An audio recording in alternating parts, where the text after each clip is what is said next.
How y'all doing? Good. How you doing? I'm good. All right. Can you guys talk about coming from behind, score 18 points, and how you guys came together to win this game? We emphasize in practice that we got to finish all the time, so finishing through 4 quarters is a big thing for us. So when we bring it in, and not just the 4th quarter, but every quarter you want to win. So we look at that. We look at the points, how who won the quarter. But coming in the 4th quarter, the second half, coming out of halftime, giving a little pep talk, that's all we needed, and we came out. Curtis, everyone talked about their speed and stuff and how and the humidity and all that stuff, but you guys obviously all 4 quarters played tough. What was it about what you guys did to be able to do that? Oh, don't get it wrong. The speed's still there. Great FSU team. You saw the first half. They came out. We missed tackles, but they're a great team over there. They have a lot of guys, a lot of athletes. But I feel like going through practice for 2 weeks, we got conditioned enough for the fast-paced offense, and we prevailed. What was it in the second half defensively? How do you explain the difference in shutting them out like that? Coach Manning, Coach D came in, told us what adjustments we needed, and it was a big tackling thing. You know, the first week you watch a lot of guys missing tackles. We emphasized that. First half you saw us miss tackles, but we came in, talked about tackling. That was the main thing, and we came out. Did the offense do anything differently in the second half? You noticed from Florida State? No, they kept to the same game plan to our concern. It was just he buckled down as a defense, and we talked to each other, and we, yep. Curtis, you guys went through so much over the last 48 hours. What was it like for you guys as players? And did it galvanize you guys? I mean, what did it do? Adversity. Coach Harsin said it. That was a big thing. Jacksonville to Tallahassee, things like that, hotel to hotel. Kids from Cali coming to Florida, the heat. But adversity was a big word, and that's what we used to get through this. Rob, what was it like being out there? That was a huge opportunity for you, and you certainly took advantage of it. How were you feeling out there?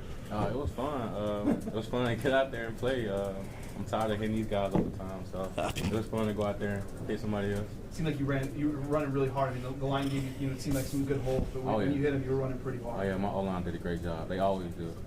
That's a great group of guys. I love them to death, and they do a good job of protecting me. Rob, what did you guys learn from your freshman quarterback today? What he dealt with out there? So he's tough. You see, he takes some hits, he got right back up like it's nothing.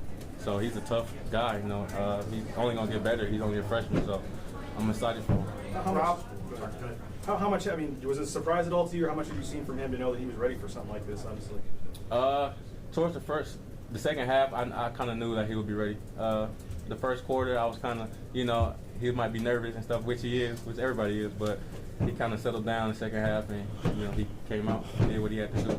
Hey, Rob, how much of what you guys did? Like you had 61 plays in the first half. Did you guys feel like you wore down FSU's defense? Oh yeah, definitely. I feel like ground and pound, we wore them down. Second half, they got tired. We were tired also, but that's what we do. We run the ball here, so we wore them down. Eric, what was it like for you? You come out here, set the tie school record for most field goals in the game, and coming from a D3 school to playing at Florida State and winning, being part of this win. What's that like for you? I don't think it's really set in. I just took it all in, each snap, just being able to look around. Just going out there, doing my job, and obviously the people around me made it a lot easier. You got Kala holding, and everything was perfect from Danny and him. And then you got the big guys up front. I saw no maroon jerseys in front of me all day, so makes my job pretty easy.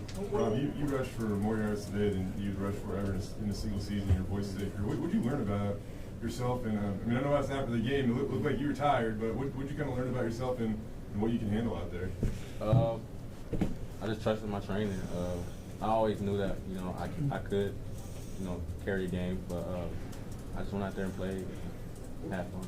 What's this win say about you guys? All you're up against coming this far and having to switch like Jay said, and then to do what you did and come back in the second half. I mean, what's this win say about you guys? We got a group of guys that love each other. When you got a group of guys that love each other, they'll never count us out. You know what I'm saying? So we just fought. When we fight, just fight for all 4 quarters, and good things will happen. What's it like seeing those guys in the stands, seeing your fans in the stands, taking them? Here at the dope to see the group. Oh, it's fun. We got Bronco Nation came all the way from Idaho to Florida, so that says it all, man. Yep, you showed loyalty. Curtis, these games, Boise State, we always talk about how the program's reputation was built on them. So to be able to get one of those, what is this like for you guys, and what does it mean? I believe it was Tuesday or Monday. came in. We had a little team meeting. Harsin plays a 7-minute highlight video of the Kellen Moore team playing Virginia Tech, and just seeing like what our tradition has in the past and like what they done, it just made us like build more confident and feel like we had to keep that going.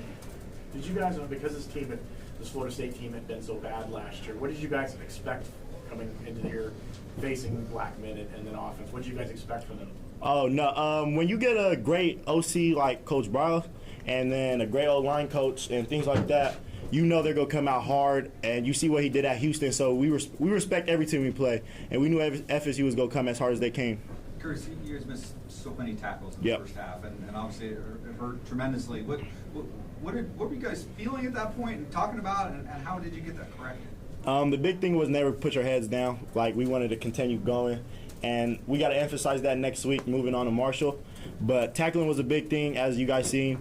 But when we got on the sideline, Coach D got us up, Coach Schmedding told him, and we emphasized it. I want to go back to Eric for just a second. When you came in on that last field goal, did you realize that was going to be the game-winning field goal?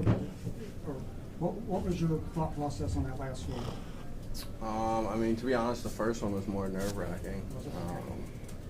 You know, just getting that under my belt, and then once I realized that it's the same kick that I did in college for the first 4 years I played, I mean, I don't know.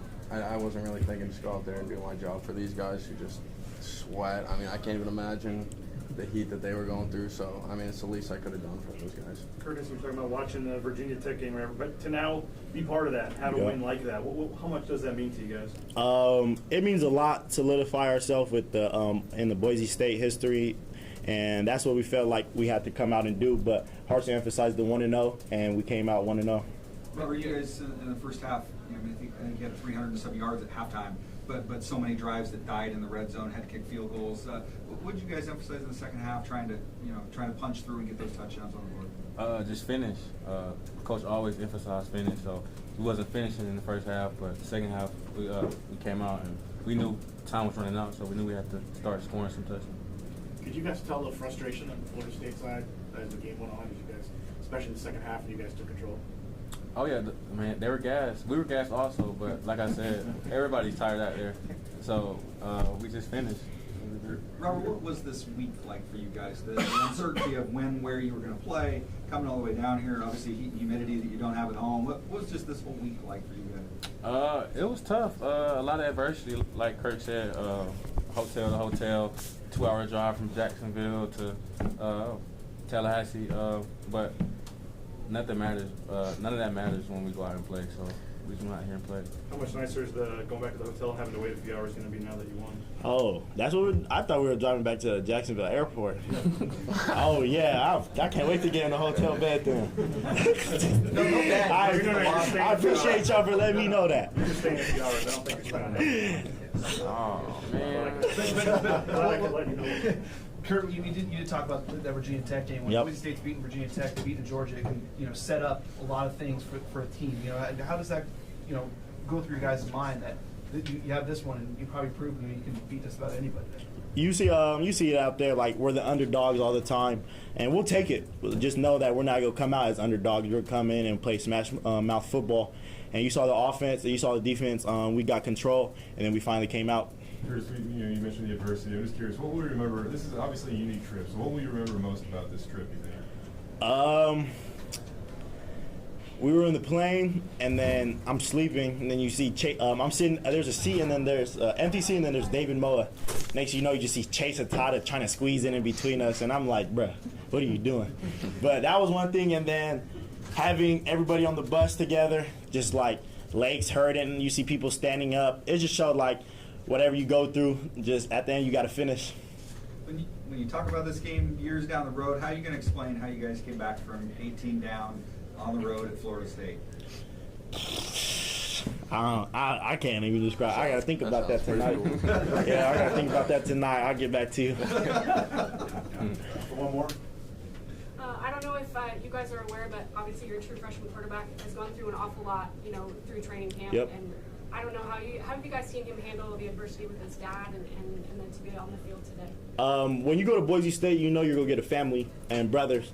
So when Coach told us, like, Hank's going through some stuff, we never asked what the detail was, but we loved him up, and at the end of the day, he's our brother, and we want to get him through everything.